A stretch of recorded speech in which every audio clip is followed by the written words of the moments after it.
Hero के बीच में हल्का सी को मारिए और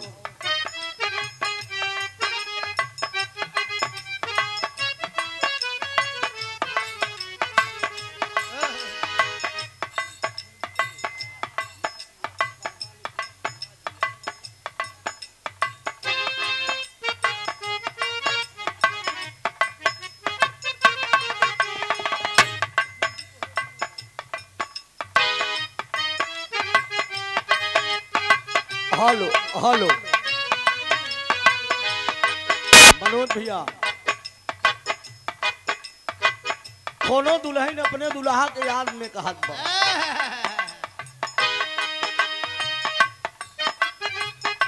सोना हल्का से हारमोनियम माइक उठाला, आवाज में बड़ी खूबसूरत महफिल है।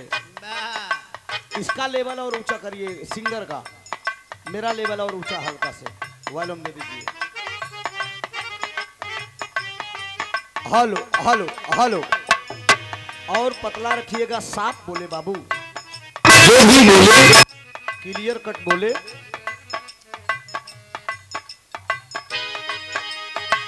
अभी अभी सोना बताएं कहन के कैसे मन मार के बैठा है, यार दिखाए।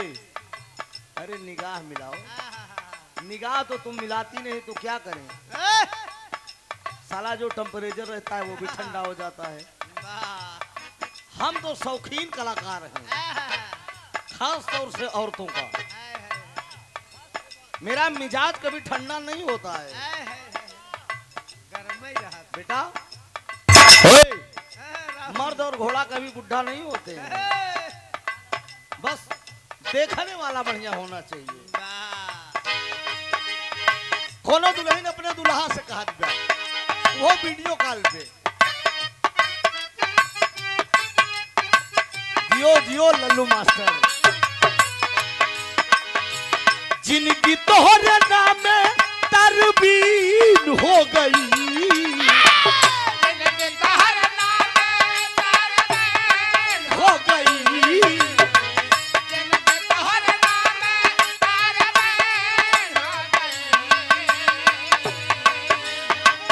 जिनकी तोहरे नाम तरवीन हो गई। ए राजा तोके देखले बड़ा दीन हो गई, ए करेजा तोके देखले बड़ा दीन हो गई, ए राजा तोके देखले बड़ा दीन हो गई, जिनके तोहरे नाम बड़ा दीन हो गई, याद में तो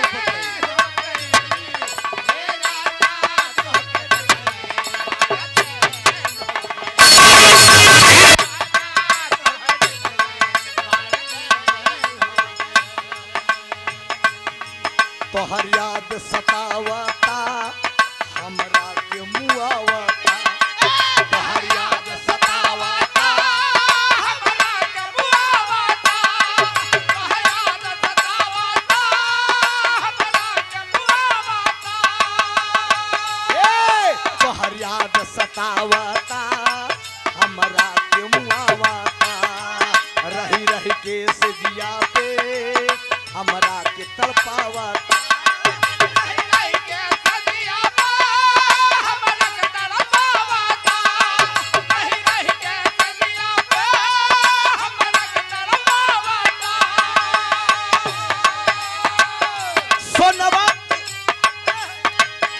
सोनवा के गहना सावतीन हो गई, सोनवा के गहना सावतीन हो गई। गजब गजब जियो आकाश, ये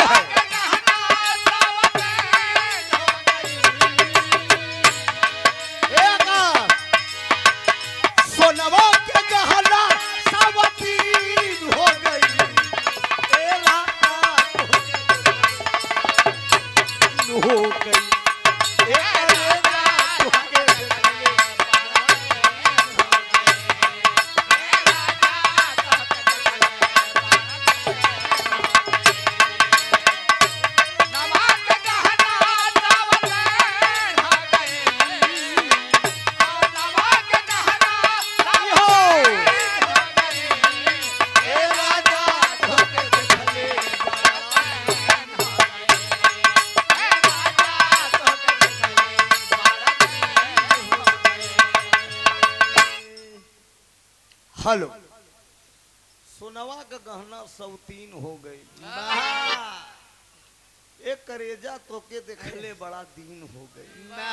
जब कभी कभी मुलाकात होगी कहो आप ही सब बतावा कहा तो मन मार के बैठा है सरवा हुए देखने को देख लो आगे के बात तू लोग ज्यादा थका साला अपने मन को मना के बैठो क्या मतलब है फालतू। तो बड़ी खूबसूरत महफिल है। अभी अभी आप लोगों ने प्रसंग सुना सेहरा गीत और समाजवादी गीत 2-3 लहरा का आनंद आप लोगों ने। हाँ बोला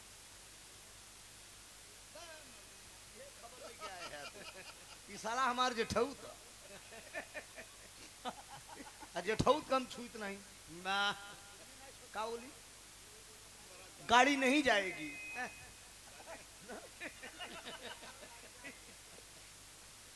सबको भेज दे चलिए हम लोग।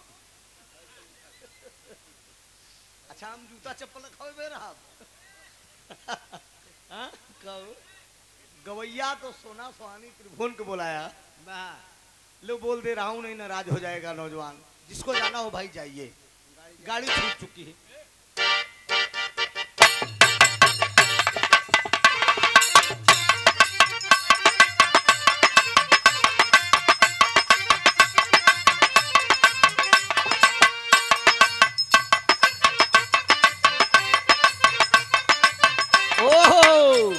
अच्छा हमारा मास्टरों कम नहीं है उधर से मिर्जापुर के आके खतरनाकी करता।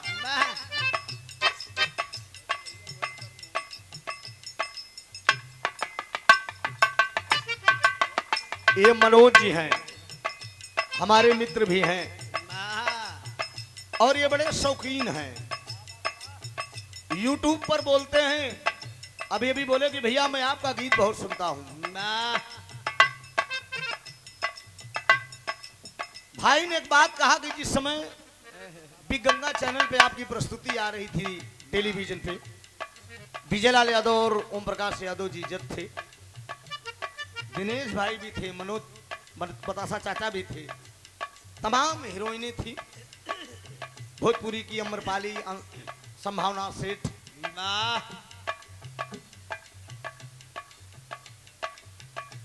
एक कलेजा गदगद होता है कि अपने मिट्टी का कोई लाल इतनी ऊंची पर्दे पर जाता है तो कलाकार कलाकार होता है। सब आप सबके बराए बंदे होते हैं। हमको लोग गवैया थोड़ी क्यों है सेवक हैं आप लोगों को। कौनो दुल्हन का मिजाज बड़ा तगड़ा रहा मिजाज का मतलब समझ ला। एक बात मैं कहूंगा जरा गौर करिएगा आप लोग भी मर्द हैं और मैं भी मर्द हूं। क्यों भैया मर्द का दर्द केवल मर्द जानता है। मैं आप लोगों के दर्द समझ सकता हूं। औरत को देखकर मर्द आकर्षित होता है। सच्चाई कह रहा हूं कि गलत कह रहा हूं। वो भाव होना चाहिए। औरत ऐसी होनी चाहिए जो मर्द को आकर्षित कर ले बात न करे कुछ बोले ना उसके भाव से आकर्षित हो जाए। उसका भाव कैसा बना है बड़ा झरने बाड़ू काजर मरने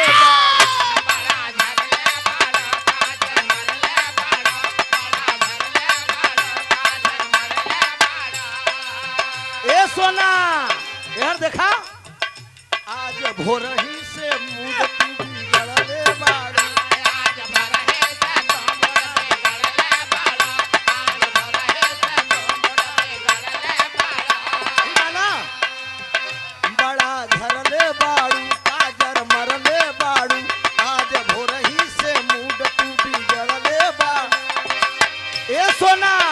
राउर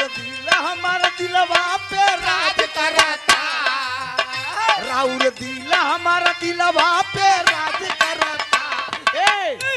ए सोना ए राजा पायल उतार दी आवाज करता राजा पायल आवाज करता राजा पायल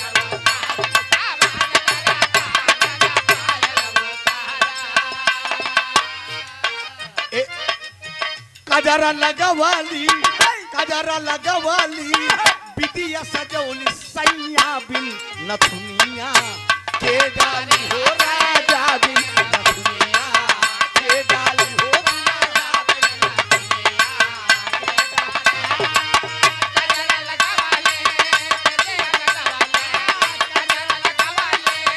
बिटिया सजौली सैया बिन नथुनिया।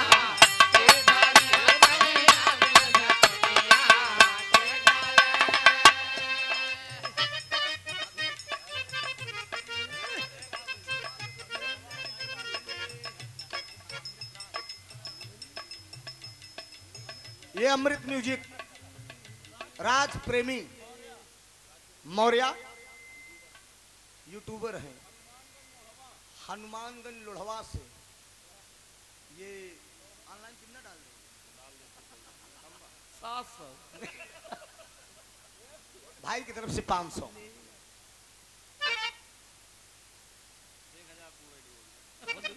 1001 रुपए डाल दे। आने बेईमानी न करे, आने पब्लिक को दिखाई दे के डाल ले।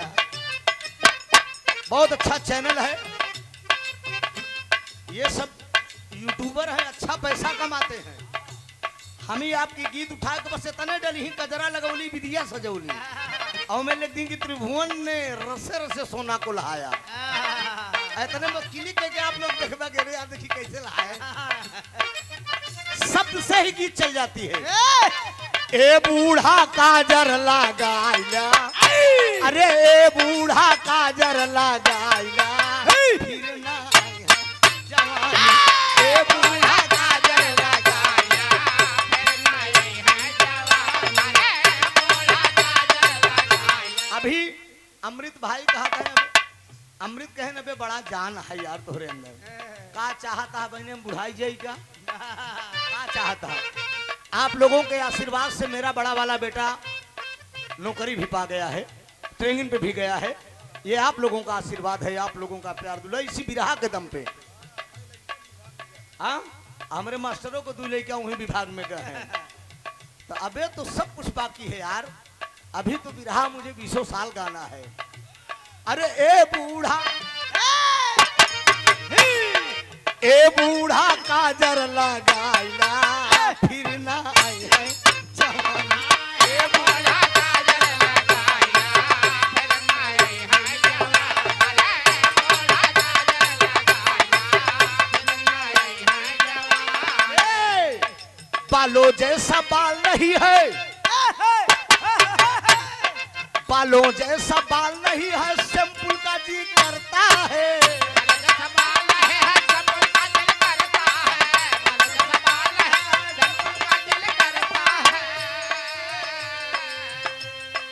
ए बूढ़ा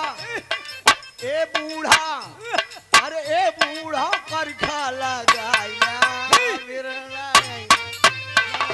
ए बूढ़ा करखा लगाइला फिर ना आई।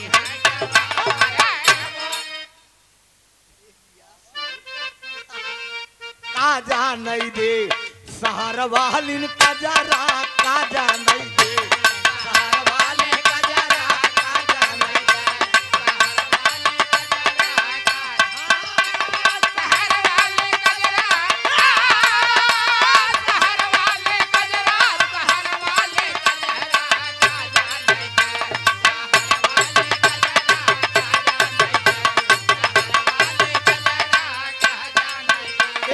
मास्टर एक लाइन खाली। अरे उड़तई चिड़ैया, ये लहरी का लहरा है। अभी भाई ने फरमाइश किया था ना, हमने कहा एक लाइन ये भी हो जाए। हाय हाय उड़तई चिड़ैया काहे मारा बेईमानऊ, उड़तई चिड़ैया काहे मारा बेईमानऊ।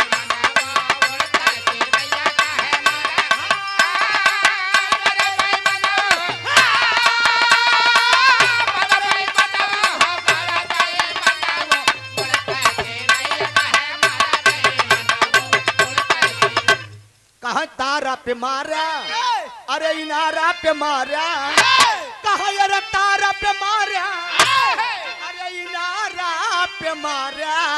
ये लहरी का लहरा है, ये प्रयागराज का खाटी भाव है। लहरी कभों कभों ताव में आवे तो कहा जानता है बाड़ी बिस्तैया शेरे से नजर्रा, बनारस बलिया आजमगढ़ छपड़ा भभुआ बिहार का कोई कलाकार कोई माइक लाल जी लहरी के आगे आज तक टिका नहीं। लाल जी लहरी जब से बिरहा गा रहा है तब से तुम चड्ढी पहन के टाल रही हो। लहरी को उस्ताद कभों कभों गाए देंगे बहुत प्यार करते हैं पतहिया से हम बेटवा न राखी तो राख ले हाय हाय अरे अबई भतरा शिवा ट्यूका लवंडे लगाओ। ये लहरी का लहरा है। 2 लाइन साथियों क्षमा चाहूंगा। मेरा गांव मेरा देश ये बुजुर्गों की थाती है, थोड़ा से प्रयागराज से बिरहा जा रहा है साथियों, इसलिए इतना मेहनत करना पड़ रहा है। ये लहरी का लहरा है। 2 लाइन सुन लीजिए। हाय हाय अरे अबई भतरा शिवा ट्यूका घूम के आयु मथुरा काशी तू भतरा शिवा ट्यूका।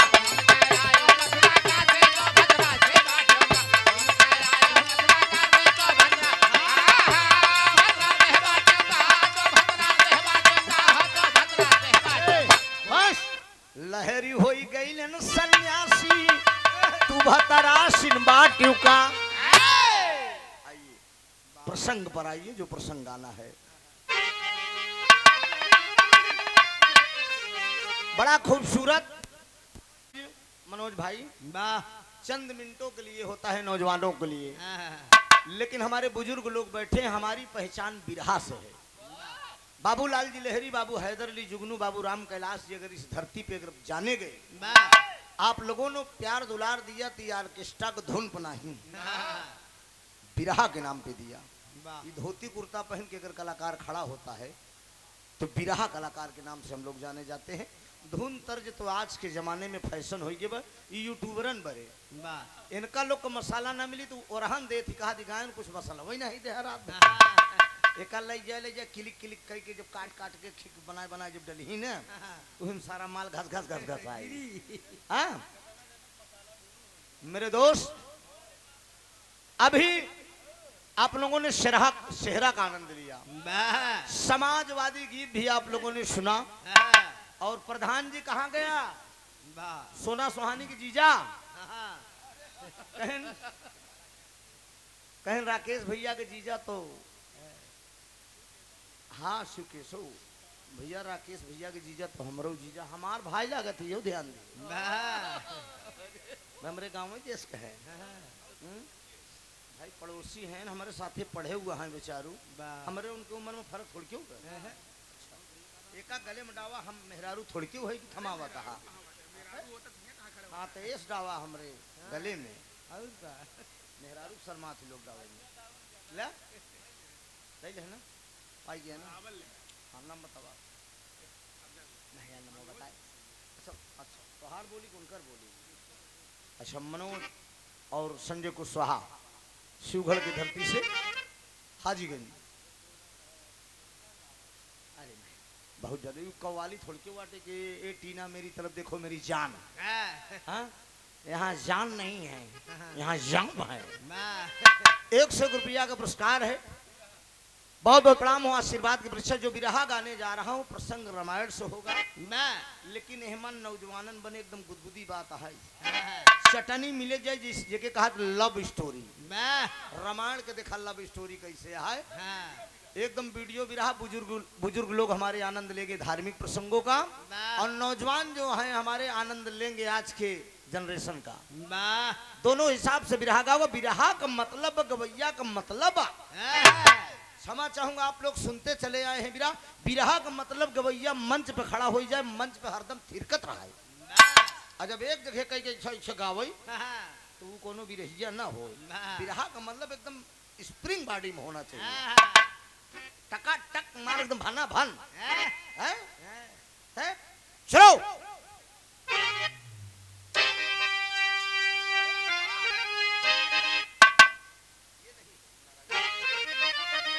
तो सुपंखा लंका में एक बार, सुपंखा लंका में एक बार,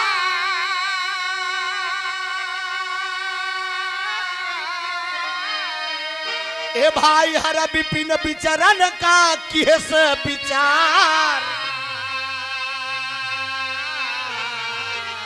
कई सिंगार सो रहु चल भइलिन गुलनार।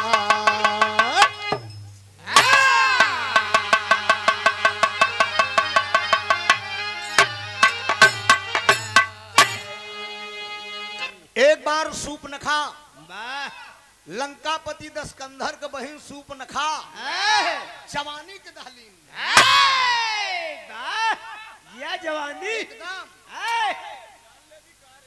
16 साल की नई नवेली कहूँ कहूँ गवैया ए भैया तू कहे नहीं रहा मोर राजा भैया मोर भैया पिछाड़ा न दिखावा बैठा हाँ, कायदे से मोर भाई निहुरा ना जून जमाना बहुत खराब केहू धई हुचकी तो फिर आ जानता पाकेट लोग पीछे धरत थी हाँ ऐसे गए भी रहा सुने एकदम पीछे से मार देन हमार और पूरी आरडी सब चली गई घर वाले कहे का जो तो प्रेमचंद के बिरहा सुने चला गए यार कविता बनारसी सावित्री बागी फतुहा में पूरी आरडी गायब हो गई। खैर छोड़िए वो बात सूप न खा जमानी के दहलीम में लंकापति दस्कंधर का बहन रावण का बहन जवानी के दहलीम में अब पहुंची अपने भौजी मंदोदरी लगी मंदोदरी से खाई भौजी ए भौजी ए भौजी कहन बिट्टी का बात आटल कहें भौजी आप तो से कुछ कहा चाहिए आज तक कभू कहे नहीं कहन बोलो बोलो क्या कहना चाहती है गजल का भाव है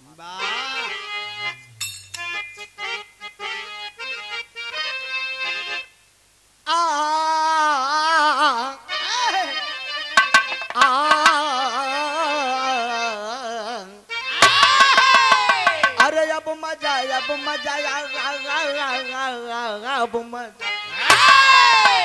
अरे अब मजा अरे लल्लू मास्टर अब मजा नहीं आता अरे अब मजा नहीं आता दूर रह के जीने में अब मजा नहीं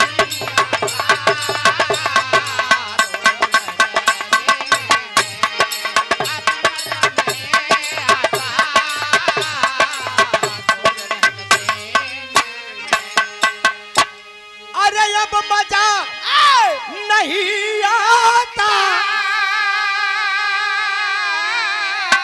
अरे दूर रह के जीने में ला ला ला या खुदा या नबी बुला लेना अरे या नबी बुला लेना यार मुझको भी मदीने में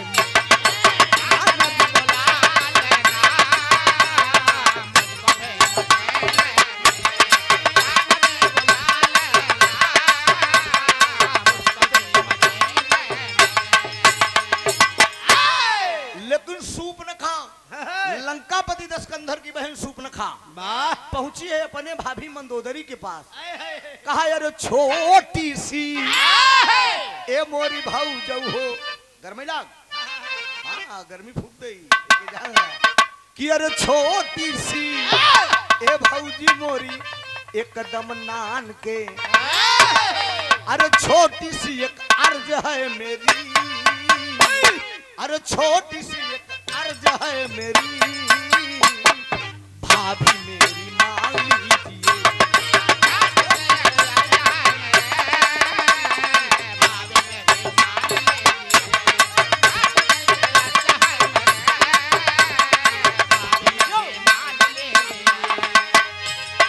छोटी से एक अर्ज है मेरी अरे भाभी मेरी मान लीजिए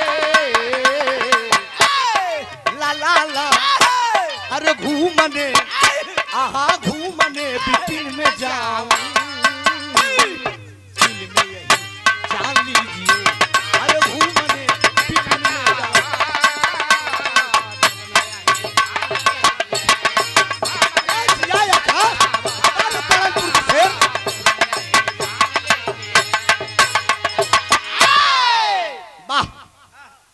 बड़नपुर गांव कलाकार बहुत है लेकिन बड़नपुर के हेठ एक से बढ़ के एक अंतरराष्ट्रीय हारमोनियम मास्टर भागीरथी दादा बड़नपुर से दिल बहादुर ढोलक मास्टर बड़नपुर से आकाश ढोलक मास्टर बड़नपुर से कैसे बंडा दुनिया बड़नपुर के शाखा है वाह सब जोन तहरा तहाँ है हाँ, एका जान ले जहाँ जाबे क्यों नाती होई क्यों चेला होई वाह क्यों बेटवा होई हाँ। लेकिन सब बड़नपुर के नीचे वाह हाँ? मेरे दोस्त वही बगले पढ़िला बा हाँ, विद्या मास्टर है सब वही शाखा से काम है जरा कहानी पर गौर करेंगे एक मिनट कहानी हमका फरछावे दे वाह कहानी पर गौर करेंगे कहानी कब की और मित्रों कहाँ की है हाँ, नजम में मस्टरवा फरसाए गया हो। वाह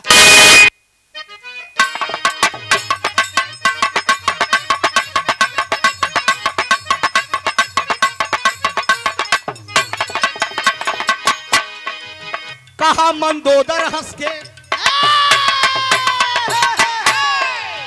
कहा मंदोदर हंस के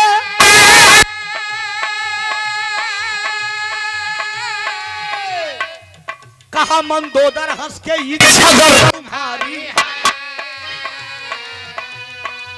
कहा मंदोदर हंस के इच्छा गर तुम्हारी है शौक से जाओ तुम तो मेरी ननद प्यारी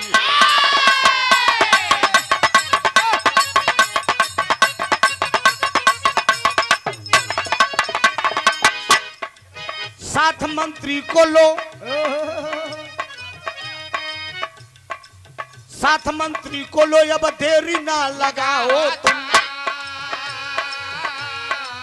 साथ मंत्री को लो अब देरी ना लगाओ तुम शाम ढलने से पहले घर को वापस आओ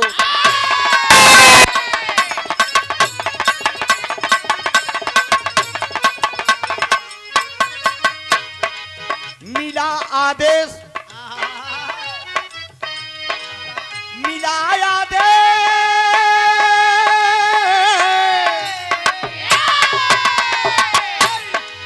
मिला आदेश तब तन पर सुर हो श्रृंगार किया मिला आदेश तब तन पर सुर हो श्रृंगार किया अकेली रथ पे बैठी राह को सिधार दिया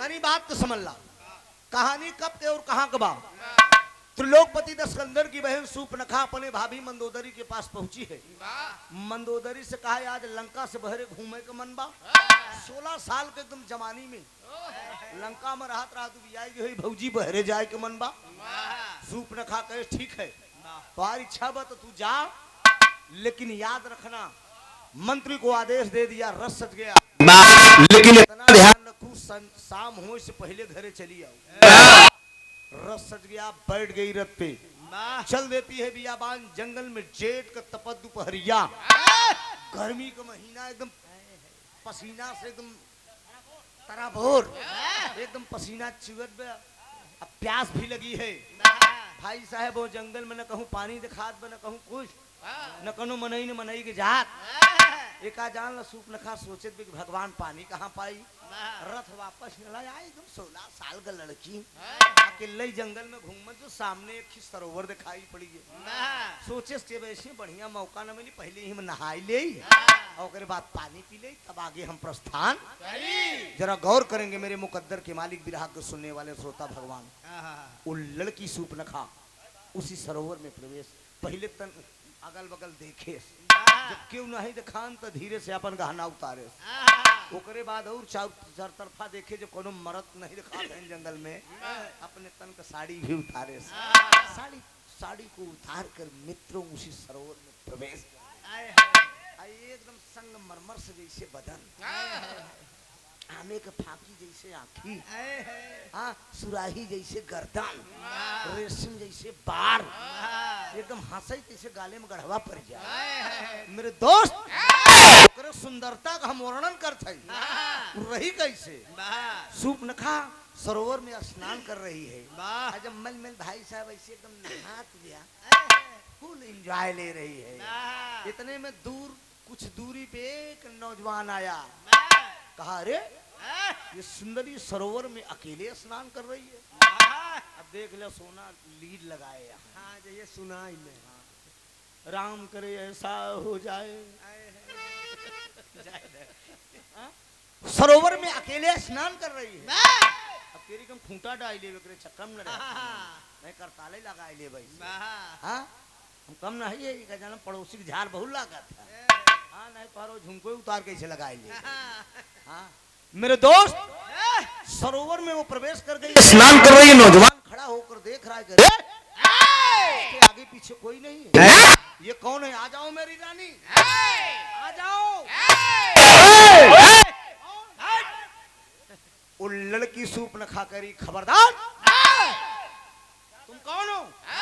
कहा हमसे पूछा था हम के है? तुम कौन? कहा मैं त्रिलोकपति दशंधर की बहन सूप न खाऊ। अब भाई साहब ओकर मूड दूसर होई गया। कहा तू चाहे सुना ए, अब चाहे तुम मजिस्ट्रेट के बहिर हो, हमसे से मतलब नहीं बा। नौजवान करब तर्ज लगब फिल्म सुना, अमर अकबर अंथली।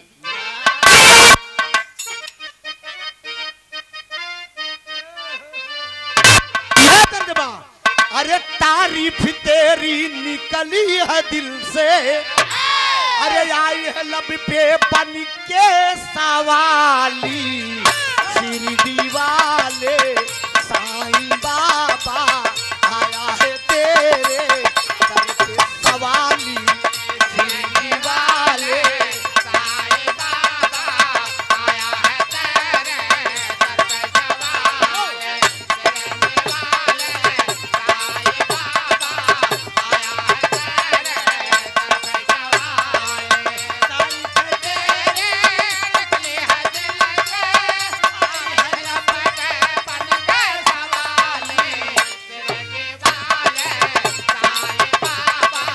बहुत अच्छे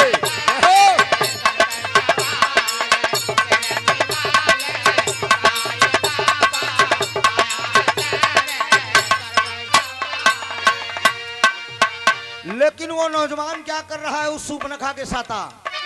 ए मेरी रानी, अरे आस लगाए बैठा हूं कब से, तू तो है मेरी सपनों की रानी, मेरा सब कुछ तुझ पे निछावर, बाहों में दे दे अपनी जवानी, मेरा सब कुछ तुझ पे निछावर, बाहों में दे दे अपनी जवानी।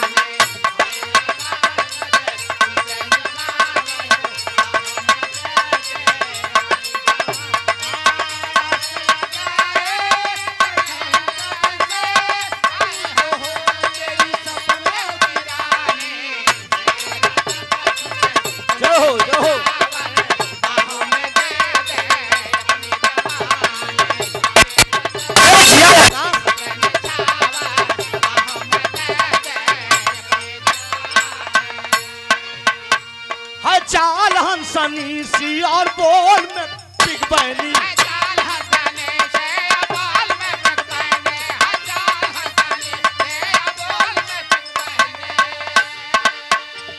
लज्जा भरी अदा है अंगों में है मृग नैनी, लज्जा भरी अदा है अंगों में है मृग नैनी, लज्जा भरी अदा है अंगों में है मृग नैनी, बिन बाह में झुलाए दिल को नहीं चैन है, काले घुंघराले बाल जैसे दिन में हुई रैन है, अरे प्यार से अपनी तू पायल बजा, प्यार से अपनी तू पायल बजा दे, गोरी चुनरिया में दूंगा निशाने, सीधी नजर से पतली कमर से होगी नई कुछ अपनी कहानी।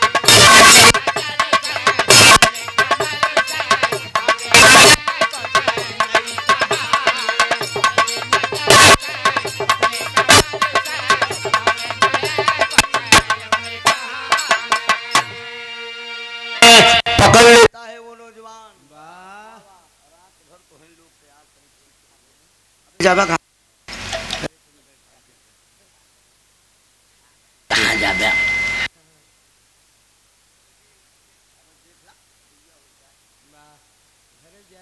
मतलब नहीं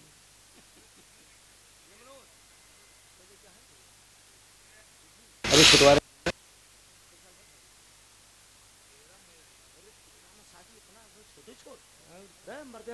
लड़कियां पैदा कर तीनों से आम कमजोरी करते खेती अगल मार और ख्याल रखिए। लिख ले। अरे बिल्कुल, आप लोग नहीं रखेंगे तो रखेगा कौन? कौन रखेगा? ये आप ही लोग रख सकते हैं। ये मनोज जी हैं, मित्र हैं, पान कपुलिया से। 8-10 फोटो होगी कि नहीं? 8-10 ठीक होगी ना? बहुत ठीक बा। तनिक भाई रुका रहा, कुछ और खिंचवा खींच काट ला थोड़ी देर, है ना? 4 छठ निकाल ला, बढ़ ला बेटा, अब ना जा, अब चल जाएगा, कहाँ मतलब निकली। बैठा हमार दोस्त है, ये हमार सुना रसीद बा, ये के सुन के तब जाया। ठीक 2-4 बार और के खींच खाच ले आप। कुछ तो लोग दूसरा समझते। अरे हम समझत है। अरे यार बेरोजगार मनाई है, समझा करा कोई रोजी रोटी है क्या हमारे पास? यही लोग फोटो खिंचाते हैं, 100-200 दे देते हैं, बस काम हो जाता है। बरबस करई चरौरी लेकिन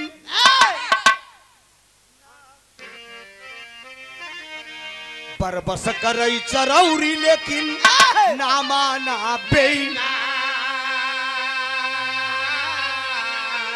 कोरी चुदरिया दागी करके अब छोड़ दिया शैतान।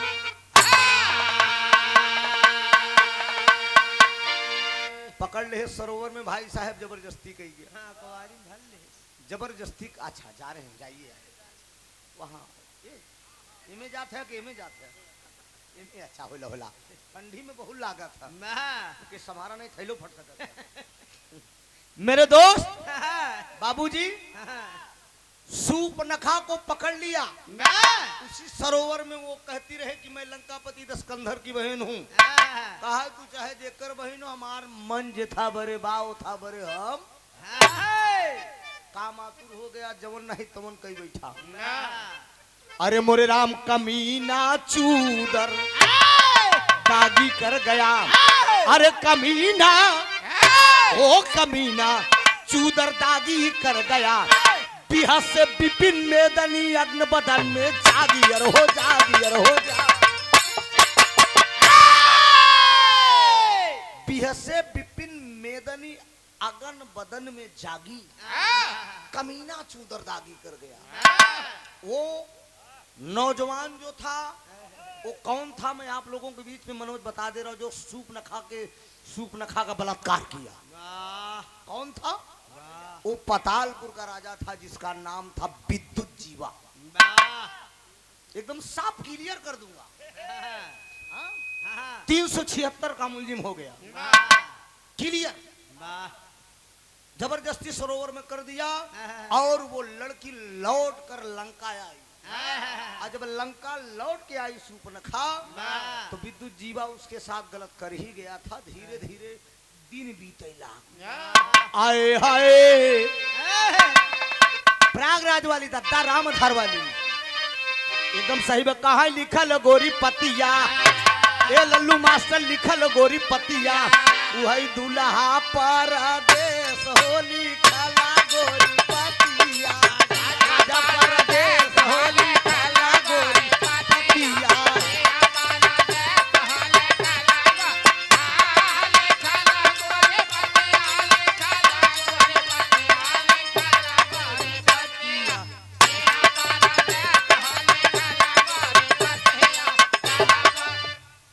लालचंद यादव हैं, रूदापुर के ही गांव के निवासी हैं, बीडीसी।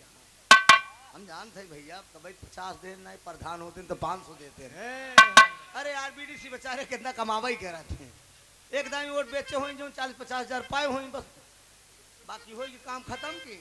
हाँ, दातार सुखी रखे 50 रुपया। देखा सुना कहा ए मास्टर बा, कहा नंदी के बीर नवा घरे आई बाकी नाही। नंदी के बीर नवा घरे आई बाकी नाही।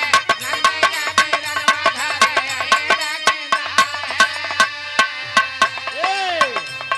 अरे हमारी तो कमियां बुझाई बाकी नहीं। हमारी तो कमियां बुझाई बाकी नहीं। हमारी तो कमियां बुझाई बाकी नहीं। अरे आवा मोर दुल्हा, अरे आवा मोर सरे लिखला गोरी पतिया राजा पाए। पंचायत के फैसला में सुने आई इंसाफ में, हाँ समझे।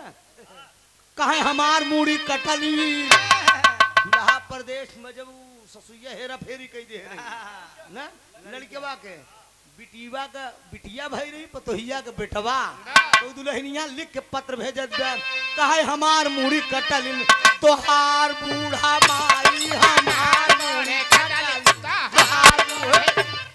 रतौरिया जी जब सुने है ना, कहाँ घुसुरी गवा बर था, कहाँ घुसुरी गवा बर था, वही सारी आई माझारी घुसुरी गवा बर था, सारी आई माझारी घुसुरी गवा बर। कहाँ गजब किहू बहिनी महासती सुइया में सुने है ना, कहाँ गजब किहू बहिनी वही चीनी ना भाता हो गजब किहू बहिनी चीनी महासती सुइया में। हम गाए रहे गंगा चैनल पे, आप लोग सुने रहा होगा 17 में जब राजा मासक क्लियर रखे एकदम हटाया ना, हम कब कहाँ गाए बस ऐसे सही रहे। राजा मोरंग वाले में हम गाए रहे जब ब्रह्मा विष्णु हरण तैयार रहन बिना नियुक्त, कहाँ चला हो मोरे बीरना, अरे चला हो मोरे बीरना, कचौड़ी बोला वही चला हो मोरे बीरना, कचौड़ी बोला। यही पे एक लाइन और गाई थी, कहाँ टंगिया में टांगिया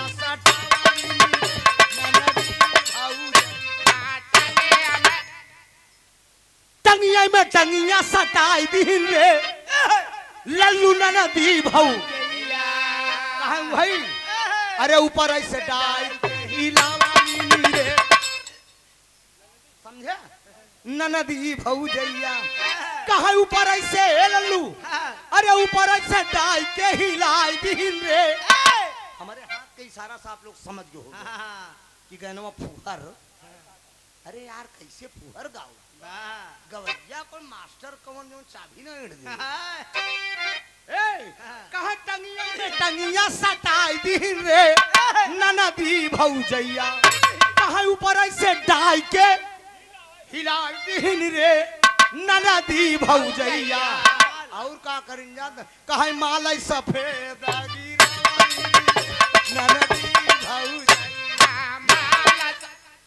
हाय अरे गलत ना समझाया यार, पहले का गाय की दुखी चचा गावत रहे, पुरानिया गावत रहे बुजुर्ग लोग, मतलब यार टंगिया टंगिया 4 बजे वह आजी हरन बैठ के सुनत यहाँ काकी हरन, ये सब अपने जमाने में 4-5 बजे उठ के टांग में टांग सटाई देत रही ना, ऐसे मतलब जाकल पे बैठ जात रहे। अब बैठाई ना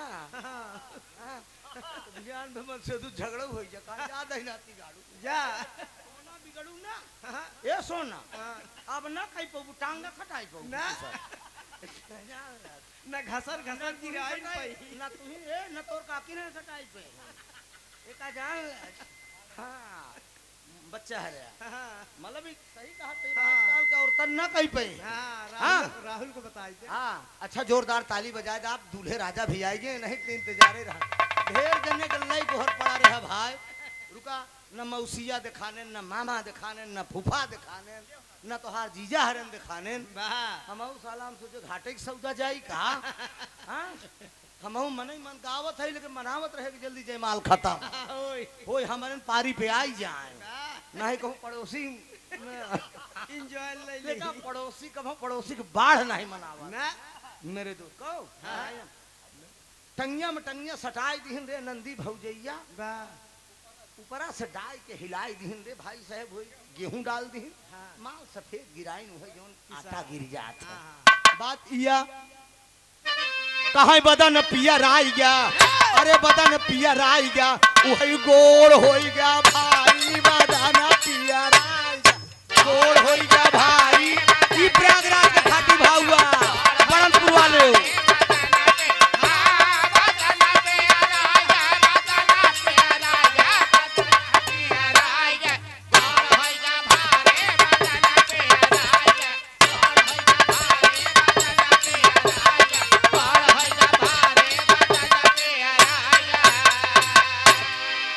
कहाँ एक माह बीतले दूसर बीती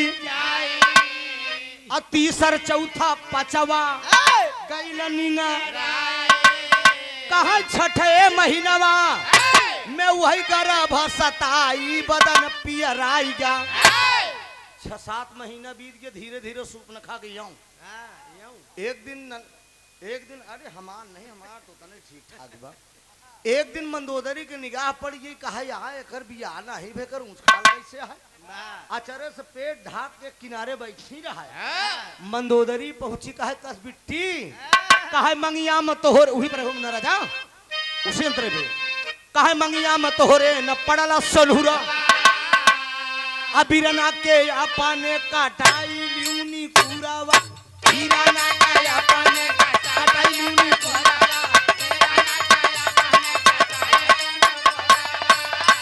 अरे गौवा नगरिया सब गौवा नगरिया सब दे तो है भारी बदन पिया राय हो जा भारी बदन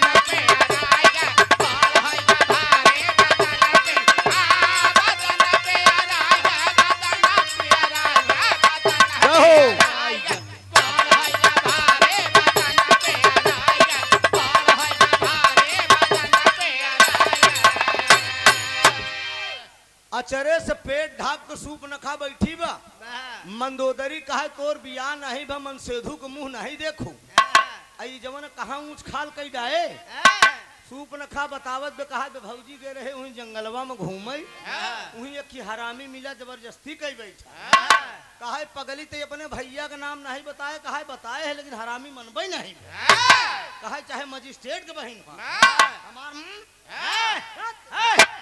बहन ऐसे हमसे मतलब नहीं हम अपन देखी ताऊ हम अपन देखी तो रावण के बहनी की देख मेरे दोस्त मंदोदरी कहा बिया नहीं भाई मुहिम करिखा लगाए दू अपने भाई के एक तर्ज बा यार बड़ी कचाका बा हाँ और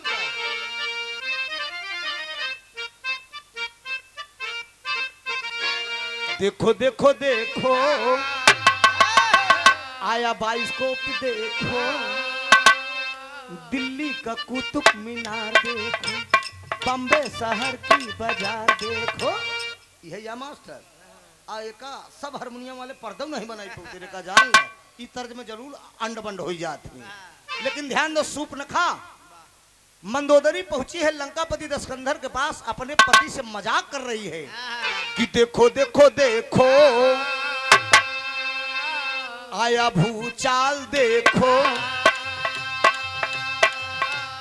तोहरी बहिनिया बेकार देखो अरे रोज रोज घूमे बाजार देखो अरे तोहरी बहिनिया बेकार देखो अरे रोज रोज घूमे बाजार देखो अरे कैसे कम हुआ देखैबा है सब कैसे कम हुआ देखैबा है सजना कैसे कम हुआ देखैबा है सजना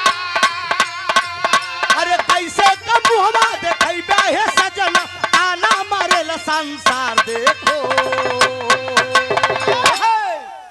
देखो देखो जमाना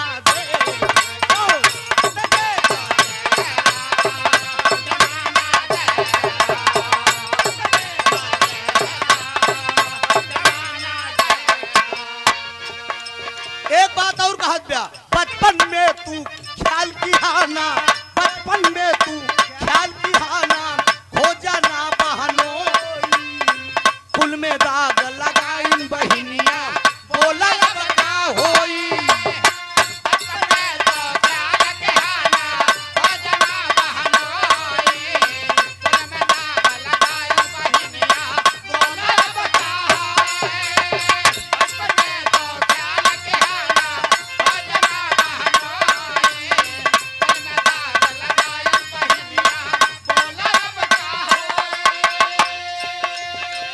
इज्जत कुल देहलिन बिगाड़ देखो अरे मंगिया न सहुरा लीलार देखो अरे इज्जत कुल देहलिन बिगाड़ देखो अरे मंगिया न सहुरा लीलार देखो अरे अपने मन का की न मन माने अपने मन का कहे न मन माने अपने मन का कहे न मन माने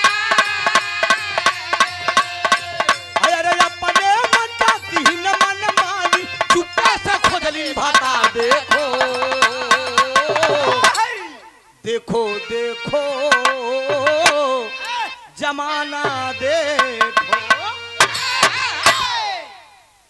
सूपनखा का करतूत जाए के लंकापति दस्कंधर से बता रही है। कौन? सूपनखा। वो मंदोदरी। मंदोदरी बतावत बे के अंगने में तोहार दीदी पूरी पोवत बैठी है, चला पाई ले। रावण कहा अगर बात सही न उतरी न तो जाने रहू। एक बात जान ल, मेहरारू को कोनो बात अगर मनसेधु से काहे खींचता हो ठाकुर साहब, खींचा ना। मेहरारू को कोनो बात अगर मनसेधु से काहे खोद तब बड़ा मिलाए के बड़ा बढ़िया मूड देख के कहा समझा। कौन सुना अंगने में दीदी तोहार पूरी पोवत है, चला पाई ले। का हुआ गुआ? ए विनोद मनोज गैन का आंसू के सब कहाँ है यार?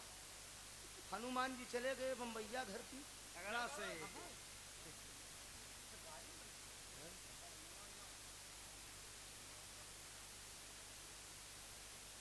कमल यादव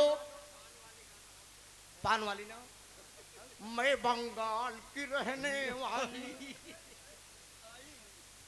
आई हूँ बम्बे शहर में, और कहते हैं पान वाली मैं बंगाल की रहने वाली।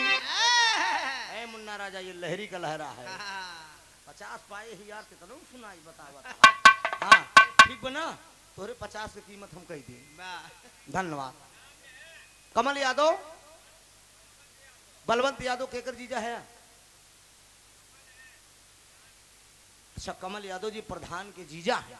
तो देहे के यहाँ उनकर जीजा देहे हैं कि बलवंत देहे हैं? जीजा मतलब उनके दुल्हा के जीजा का दोस्त 50। वही तो हम कहे यार दुल्हा के जीजा, रुका यार काहे बजाय देते आके, दुल्हा के जीजा 50 भेजवई मारा सोन पार देहन एकदम, ऐसा हो नहीं सकता। आप सही आप यही जीजा है रहे। जीजा मामा फूफा मौसिया ये यही सब करारे से नहीं न हो भाई जेब हम तो जिन आवत जाए भाई है, लेकिन हमसे क्यों जे नाराज है जिन हो यार। हाँ दुल्हा राजा मान ले बेचारा कमात हो न कमात ही कुछ तोहरे गांव कहीं जाना था, दुल्हा कुछ कमात ही कि अबे नहीं ना दुल्हा कमात। हाँ हाँ कमात हो तब आया माल पानी कुछ खसकाई दे है कमात हो तब न कमात हो कोनो बात नहीं बे जना दाने करते यार। ए मेरे दोस्त कहा अंगने में तोहार दीदी पूरी पोत यहाँ चला पाई ले, और रावण कहा अगर ये बात सही न उतरा तो का जान ले कि मारब गर्दना उतरिन जाई। कहा चल के पहले देखा आगे आगे मंदोदरी पीछे पीछे लंकापति राजा रावण। अचरे पेट ढाक के बैठी वो भाई साहेब। अब पहुंचा रावण जब ऊंच खाल देखे तो म्यान से तलवार निकाल लिया। कहा खबरदार कौन तेरे साथ ऐसा किया? कहा एकर नाम रहन हरामी के विद्युत जीवा। कहा उस हराम खोर से तूने मेरा नाम नहीं बताया? कहन बताए भैया लेकिन माने से नहीं। कहन नहीं माना।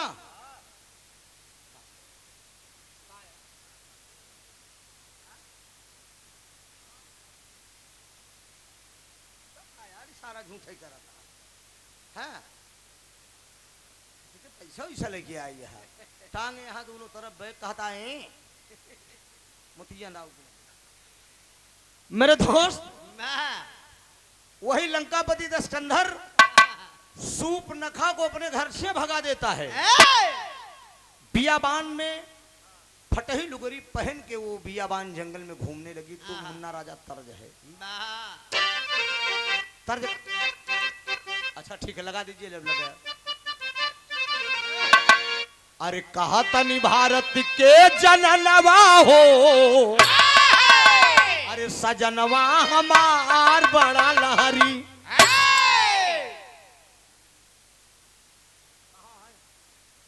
शिव केशव यादव जी डेरा गदाई के ग्राम प्रधान, सैनिक ढाबा के मालिक, कमल ढाबा भी इन्हीं का है। और बिरहा गायक राकेश यादव जी के जीजा हैं, और उनके नाते सोना सुहानी के भी जीजा आप हैं। अब हमारे तो भाई है भाई, अगर हमारे गांव देसी मामला हमारे साथी है, मेरे साथे पढ़े आए हमारे तो भाई बहन। अब जहाँ से अपन लगावे खो लोग लगा ली परता बैठा ली। 100 रुपया का पुरस्कार है। बहुत बहुत प्रणाम हो, आशीर्वाद की परीक्षा है।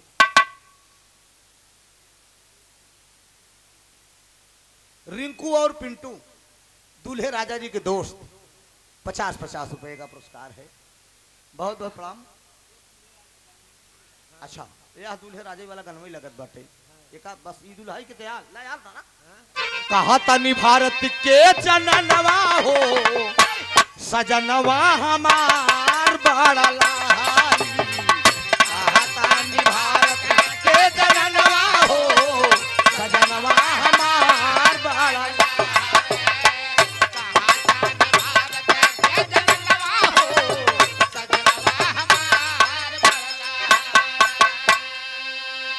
बियाबान जंगल में फटही लुगरी पहनकर वो घूमने लगी बाबूजी।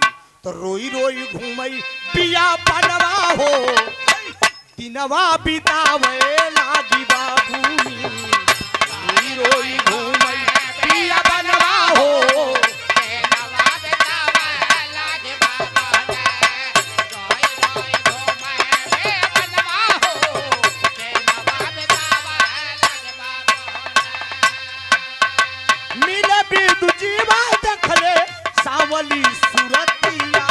मिला बिदु जीवा देखले सावली सूरतिया। मिला बिदु जीवा देखले सावली सूरतिया। काहे बाते बनावा में, काहे बाते बनावा में सालू तू अफतिया। काहे बाते बनावा में सालू तू अफतिया। काहे बाते बनावा में सालू तू अफतिया। रोई रोई बोली कुल बयानवा हो, रोई रोई बोली कुल बयानवा हो की दिनवा बितावे लागी बाबूनी। रोई रोई घूमई बिया बनवा हो, दिनवा बितावे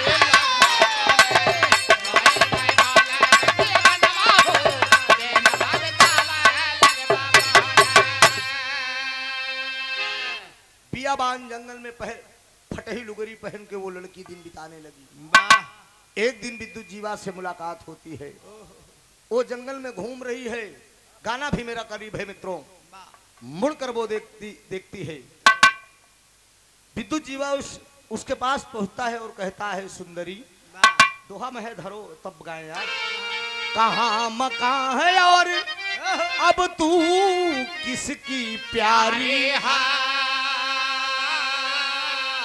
पिपिन में घूम रही क्यों तुम्हारी मारी। मुड़कर जब वो देखती है तो पहचान जाती है और कह रही आप मुझसे कह रहे हैं, आप मुझसे कह रहे हैं। कहा हाँ सुंदरी मैं तुम्ही से कह रहा हूं। तो कहती क्या है कि राजा रावण की बहन, राजा रावण की बहन अब मैं बनी भिखारन। लूटा था जिसका चमन मैं वही अभागन हूँ। मेरे भाई का नाम रावण है, मुझे सूर्पनखा कहते हैं। याद है वो मंजर आपको जब मैं सरोवर में स्नान कर रही थी बेपर्द अवस्था में, आपने मेरी इज्जत लूट लिया था सरोवर में। आपका गर्भ मेरे पेट में पल रहा है, आपका गर्भ मेरे पेट में पल रहा है, और आपकी बदौलत मेरा भाई दशकंधर मुझे घर से मार के भगा दिया है। आप बताइए मैं कहाँ जाऊं। गौर करेंगे बाबूजी, जब वो नौजवान पतालपुर का राजा विद्युत जीवा ये बात सूर्पनखा भी जब सुनता है तो वो बोल देता है कि सुंदरी मेरा गर्भ तेरे पेट में पल रहा है ना, तेरा भाई मेरे कारण घर से भगा दिया है। मेरी आखिरी बात सुनो। वो नौजवान क्या कह रहा है,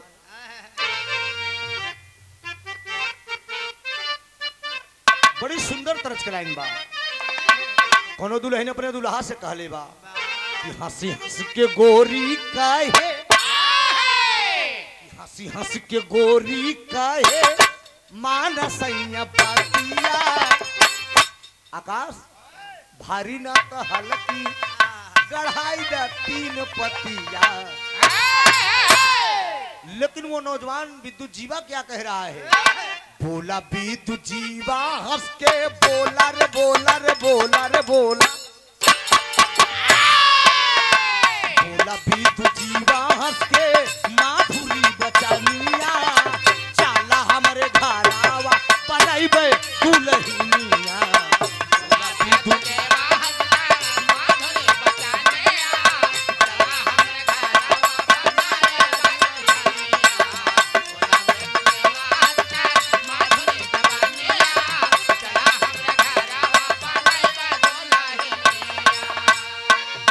पहले विद्युत जीवा संग पाताल पूरा लोकावा, पहले विद्युत जीवा संग पाताल पूरा लोकावा, लाल एक पैदा हो गया दूर हो गया सोकवा, लाल एक पैदा हो गया दूर हो गया सोकवा।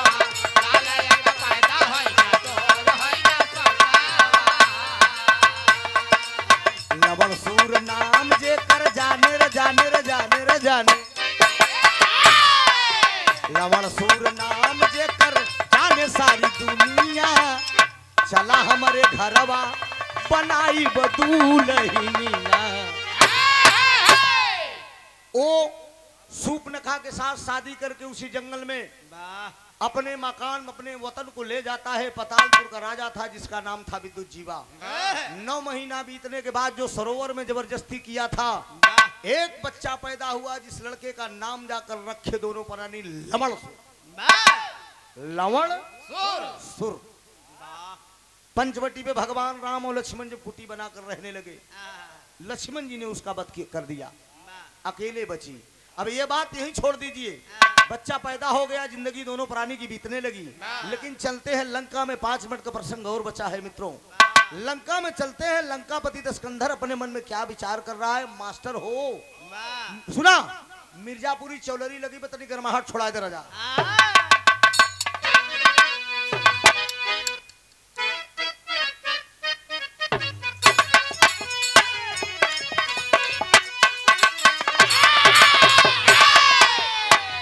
रामा रामा रामा अरे हो मोरे रामा,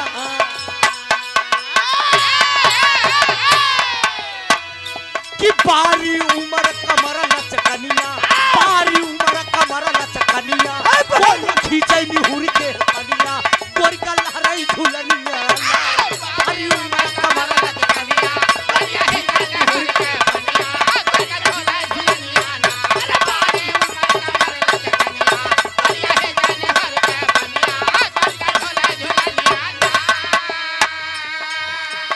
गौर करेंगे मित्रों। लेकिन लंकापति दशकंधर अपने मन में क्या विचार कर रहा है। एक दिन चला दशा, एक दिन चला दशा, अब पाना अब हम उनका तंत्र चलना, एक दिन चला दशा नहीं के चल पाना हो जलना, भले रंगी जवना, एक दिन चला दशा नहीं के चल पाना हो जलना, भले रंगी जवना। तब तक पड़ा एक शेर दिखाई, तब तक पड़ा एक शेर दिखाई, राम पीछा किया है, राम पीछा किया है, से पतालपुरी में विद्युत जीवा का नजारा पड़ी, विद्युत जीवा का नजारा पड़ी, तुम छोड़ी भले तुम छोड़ी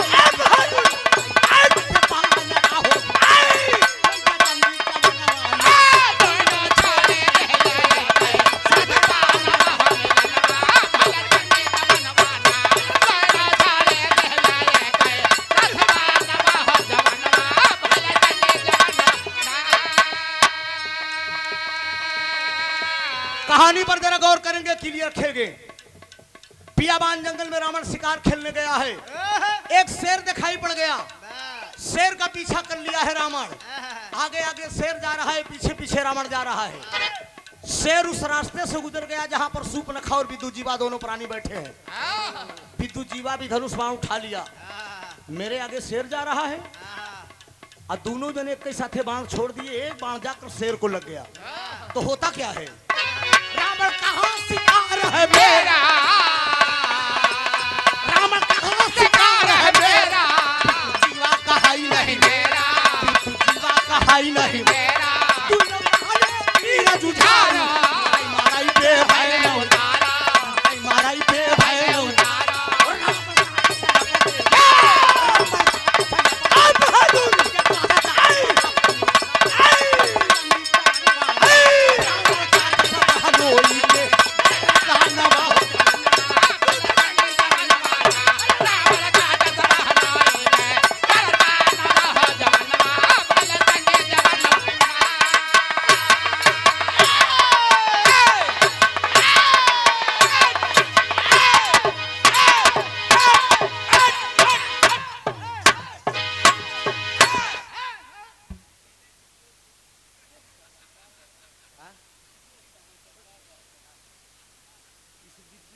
सेना है महाराज जी तू हूँ तू सकत रहे छोरी को खून उबल जाए चाहे तुरंत ठाकुरे के लोग आप कहाँ बर्दाश्त होता दुए जात तो पनगर होता ना यही ठाकुर ए बाबूजी आगे आगे शेर मिल गया शेर का पीछा कर लिया रावण बाण दोनों जने छोड़ते हैं रावण भी पहुंचा और विद्युत जीवा भी पहुंचा रावण जो है विद्युत जीवा को मार के गिरा दिया दूर से सूपनखा खड़ी होकर लख रही है कि बाप रे बाप हमारे भैया हैं ओए हेलो हेलो 5 मिनट पूरी रात देखबा अरे तू काहे टेंशन लग सुबह हम घर चले चलो ना तो हम दिखाओ भौजू की दिखाई दे काहे टेंशन ले रहे हो यार लोकल है तो हूँ 8-10 किलोमीटर से आया हूँ मार के विद्युत जीवा को गिरा दिया सूपनखा खड़ी होकर देख रही कि भैया ये तो हमारे भैया रावण हैं मेरी मांग का सिंदूर उजाड़ दिए मेरे स्वामी का वध कर दिए पास में जब वो पहुंच गई है बहन सूपनखा रावण के पास जब रावण देखता है तो एकदम कहा रे सूपनखा तुम यहाँ पर आई हो तुम कैसे यहाँ पर कहा हाँ भैया मैं यहाँ पर कहा कैसे कहा आपने जिसका वध किया है वो मेरी मांग का सिंदूर थी ऐ सूपनखा तू गर्भवती थी मैंने लंका से तुझे भगाया है तो तू हराम खोरी ना कर शादी कर ली कहा हाँ भैया मैंने शादी के एक ही तर्ज लगे तो शिवमूर्त गुरु वाली गाजीपुर वाली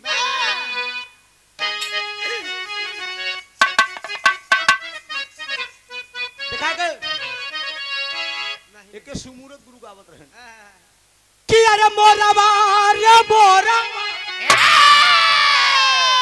कि अरे मोरवा रे मोरवा बिरहा गावे का मतलब करेजा से गावा समझा कई भौरी भरता से बिरहा न हो ये करे बड़े पटिया गाय गजात राजा काजू बादाम किशमिश एकदम 1 लीटर दूधे में राजा पकवाई को बढ़िया छाना बिरहा तब करेजा से निकली हर मास्टर हां एकदम मास्टरबा हमरे दूध में और रख रहे हैं काजू बादाम कि अरे मोरवा रे मोरवा अरे मोरवा रे मोरवा अरे मोरवा री अरे मोरवा री वो छोड़ी दा मोरिनिया के मोरवा री छोड़ी दा मोरिनिया के कोरा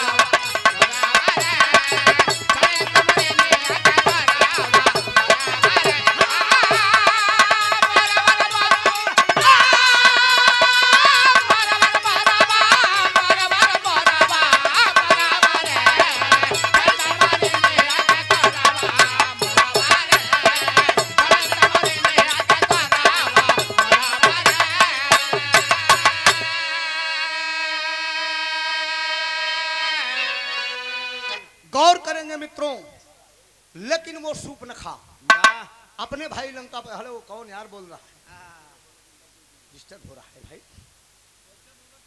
ऐसा कौड़ी जिंदा चल जाई देख कुनून कुनून मन करत हो तो धीरे से चला लेकिन बोला ना नहीं हमसे ले 150 लेकिन चुप रहा वो दूर से खड़ी होकर रख रही है और अपने भाई रावण से कह रही है क्या कह रही है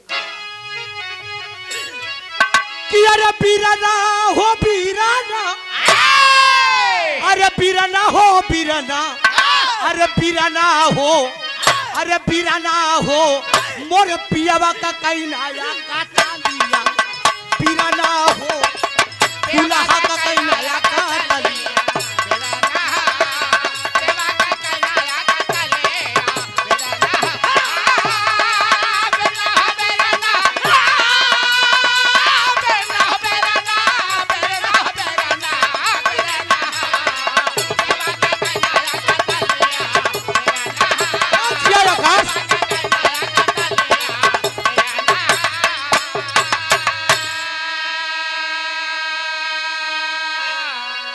ऐसी अभागन अरे जगतिया में भैली हमसे अब हमरे मागी का अब सिंदूर छीन, अरे बीराना हो, अरे अब न बजही पहुआ में पया लिया। आपने जिसका वध किया है वो मेरे स्वामी हैं, मेरी मांग का सिंदूर आपने उजाड़ दिया, इस दुनिया में आपने मुझे विधवा बना दिया। डांट कर लंकापति राजा रावण बोलता है, हरामखोर, तुम मेरी बहन हो, तुम मेरे साथ लंका चल, मैं तेरी शादी धूमधाम से करूंगा। ए बाबूजी जरा गौर करेंगे, विरहा को सुनने वाले श्रोता बंधु, मेरे मुकद्दर के मालिक, ब्याह कोनो कुहार का बर्तन न हो कि कच्ची हाड़ी छोड़ के होके बजाए के जब नहीं तब ले ला, ऐसा नहीं, ये खिलौना नहीं है। लेकिन आज प्यार पाक होना चाहिए, नापाक नहीं होना चाहिए। Love is God, God is love. मैं कहता हूँ प्यार करना कोई पाप नहीं है, प्यार की वासना में प्यार को दूषित कर देना महापाप होता है। प्यार करिए तो निभाइए, यही बाबा भीमराव अम्बेडकर का संविधान है मित्रों। ऊंच नीच भेदभाव नहीं होना चाहिए। आज वो बोल दी कि मेरे स्वामी मेरे मांग में सिंदूर भरे थे, मैंने 7 भौरी लिया था, शादी किया था, एक बच्चे की माँ मैं बनी थी। अब आप कह रहे हैं कि दूसरी शादी कर दूंगी, मैं दूसरी शादी कर लूं आपके कहने पे? ऐसा नहीं हो सकता। लेकिन वो रावण जिद्दी था मित्रों, डांट कर बोल दिया, तू लंका मेरे साथ चल, मैं तेरी दूसरी शादी कर दूंगा। लेकिन बाबूजी रावण जिद्दी था, रावण की जिद के आगे किसी का चला नहीं है। क्या है का भमेघा कूदगा का हो, वैसे मजा लेते ना। अभी आज के नवयुवक कहाँ विरहा सुनते हैं। ये बेरे तो दूठी लड़कियां हमार रहे ने, को लड़कियां हम बिरहिया नहीं बनाए। हमने कहा बेटा विरहा का लुक धीरे धीरे जा रहा है, जो पैसा त्रिभुवननाथ ने कमा के तुम लोगों को घर द्वार जर जमीन बना दिया है, अब आपके कलाकार को बनाना मुश्किल है। लाइन चेंज करो, आप लोग कोई नौकरी करो। मित्रों लिवा कर आता है, सूर्पनखा अपने भाई के कहने पे लंका आ तो रही है, लेकिन मन में एक प्रतिज्ञा ठानती है। क्या गाने का आखिरी भाव है?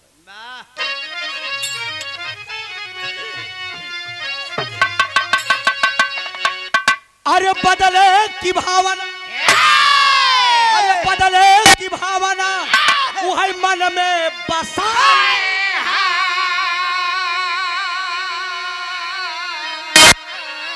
अरे कैली निवास है, अरे कैली निवास है, पंचवटी जाई हो कैली निवास।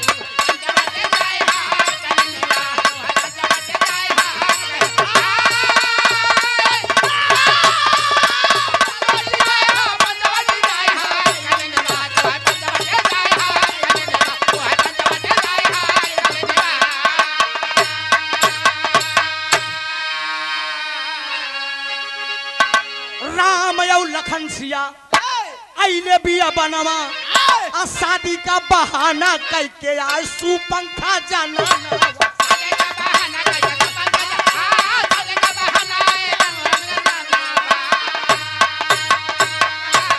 लंका नाश कैली, कानन निकुरा कटा, अरे कैली निवास है पंचवटी जाई हो।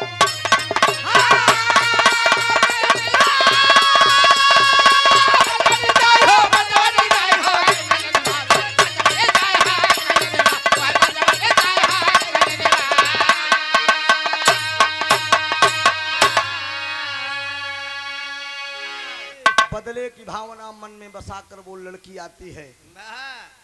प्रसंग उस समय का मिला जब पंचवटी पे भगवान राम और लक्ष्मण माता सीता कुटी बनाकर रहने लगे। सूर्पनखा आई थी, आप लोगों ने रामलीला में भी देखा, टीवी सीरियल में भी देखा था। वो कुंवारी बन के आई थी कि शादी कर लो, राम इशारा कर दिए जाओ लक्ष्मण के पास। क्या लक्ष्मण जी कुंवारे थे? वो भी शादीशुदा थे। उर्मिला उन्हीं की पत्नी का नाम था। 14 वर्ष लेकर जल वो खड़ी रही उर्मिला, लेकिन लक्ष्मण जी ने इशारा किया कि नहीं ये गलत है सुंदरी, ऐसा नहीं होना चाहिए, लेकिन भयानक रूप बनाकर माता सीता को डरवाना चाह रही है। प्रभु राम ने इशारा कर दिया और नाक कान कतर दिए। पहुंच गई बाबूजी खरदूषण के पास, मामा मारीच के पास। प्रमाण मिलता है कि 70 पूत 72 नाती जिक्रे रह गए दियान एक औरत के कारण, नारी के कारण। वो मन में प्रतिज्ञा कर ली थी कि आपने मेरी दुनिया उजारी है तो मैं फिर हमें तो अकेले राण बनाए हैं, हम पूरी राणन का ढेर लगाए में जहरश देखा लंका में पूरी राण ही राण दिखाई लगी जैसे भेड़ ही चरत रही। गाने का मेरे शीर्षक था मित्रों, वो पंचवटी पे जब सूर्पनखा गई थी तो वो कुंवारी नहीं थी, उसकी शादी हो चुकी थी। कौन था उसका पति आप लोग जान लीजिए, विद्युत जीवा, जो पतालपुर का राजा था। एक बच्चे की वो माँ थी, उसके बेटे का नाम था लवण सूप। गाने का शीर्षक था सूर्पनखा की पहली शादी। आखिरी भाग स्वामी गीतानंद अनंत भय भुल्लुत दिए कोतारी, राजा राम आधार है दर गुरु अनिल की बाबली।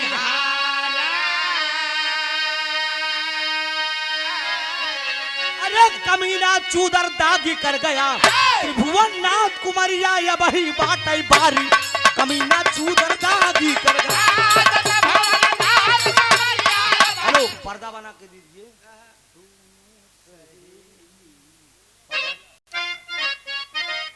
दोनों सहेली बिल्कुल न बेली, जैसे चंदा चकोरी पूछो नहाली का।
हो रे घरे रहा चूम चटाका, हर के तनी सहेली तोरे चूम चटाका, हर नारी न बेली तोरे चूम चटाका, चूम चटाका चूम चटाका चूम चटाका चूम चटाका चूम चटाका। अरे जुल्म होइगा ससुरु कई बखरी हो बोला चूम चटाका जुल्म होइगा नहीं हर का बखरी हो बोला चूम चटाका जुल्म होइगा नहीं हर का बोला चूम चटाका। अरे कात हो रे घरे रहा चूम चटाका, अरे के तनी सहेली तोरे चूम चटाका, लगे तनी हमरे आवा चूम चटाका, हाथे से खुद खियावा चूम चटाका, अखबारी में हमरे आवा चूम चटाका, आई भी काय बरे घोड़ा खरीद लो आगे गाय बड़े घोड़ा खरीद लो आगे गाय बड़े घोड़ा खरीद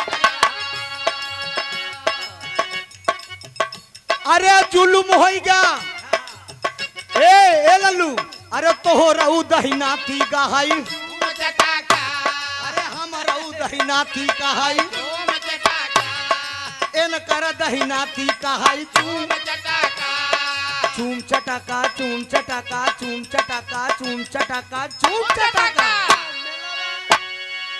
मेलवा का 5 लाख पिया भूल गया, मेलवा का 5 लाख पिया भूल गया।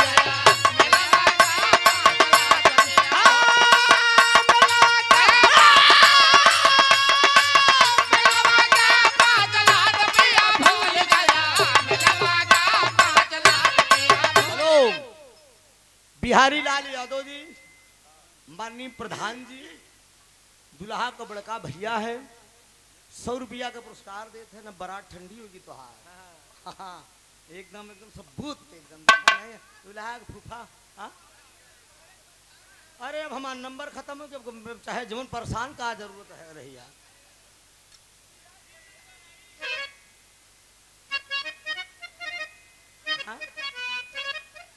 नहीं चाहिए दिल दुखाना किसी, नहीं चाहिए दिल दुखाना किसी का, नहीं चाहिए दिल दुखाना किसी का। सदा ना रहा, सदा ना रहा जमाना किसी का, नहीं चाहिए दिल दुखाना किसी का, नहीं चाहिए दिल दुखाना किसी का, नहीं चाहिए दिल दुखाना। बहुत बहुत धन्यवाद।